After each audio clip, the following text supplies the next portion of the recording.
Hello and welcome to our weekly podcast where we round up the best stories from the world of digital security. In this fast-paced world of cybersecurity, cybercriminals are always on the run, launching massive and sophisticated cyber attacks using known vulnerabilities and new variants of existing malware. We have put together this week's latest cybersecurity news that you may want to be aware of, and it will keep you on your toes, especially if you're in charge of looking after cybersecurity in your organization. A Microsoft error exposed 250 million Elasticsearch records. A misconfiguration applied to 5 Elasticsearch databases in December 2019 led to the exposure of 250 million customer support records for the software company Microsoft. The records comprised logs of exchanges between Microsoft's customer support and its customers spanning a 14-year period from 2005 to 2019. While most of the sensitive information that was personally identifiable, such as payment information, was redacted, there was still a lot of records that were in plain text form.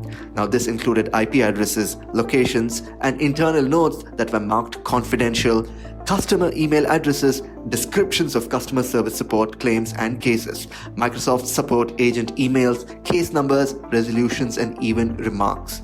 Now, the investigation revealed that the culprit was a change in the database's network security group, which contained misconfigured security rules. New cybersecurity policy aims for safe resilience to boost economic progress. The upcoming Indian Cybersecurity Policy 2020 will have a provision for a centralized repository for detecting, reporting, and analyzing malware in India and for devising countermeasures, according to officials aware of this matter. Now, this policy is seeking to create a safe, secure, trusted, resilient, and vibrant cyberspace for India's economic progress. Now, reliance on the internet has increased and so have the threats, the officials said. And the officials added that the new policy will focus on issues such as mandatory courses in schools and colleges on cyber hygiene, which relate to online security and indigenization, especially of antivirus programs. Now, a cybersecurity policy was adopted earlier in 2013, and that aimed at creating a safe and secure cyberspace. The new policy is likely to come up before the cabinet in a couple of weeks. The officials said that the new policy will concentrate on intra-agency and interministerial coordination to improve the cybersecurity infrastructure. The Union Home Ministry will be the nodal agency in dealing with cybercrime and issues such as cyber forensics, innovation, and research. The Electronics and Information Technology Ministry will continue to be responsible for the responses to threats and its mitigation. There seem to be positive returns on privacy investments, according to Cisco. Recently, one of Cisco's reports on Data Privacy Benchmark Study 2020 attempted to quantify claims from cybersecurity experts. Now, it turns out most organizations are seeing a very positive return on their privacy investment, and more than 40% are seeing benefits at least twice of their privacy spend. Now, using the accountability wheel created by the Center of Information Policy Leadership, Cisco found strong correlations between organizations' privacy accountability and lower breach costs, shorter sales delays, and higher financial returns.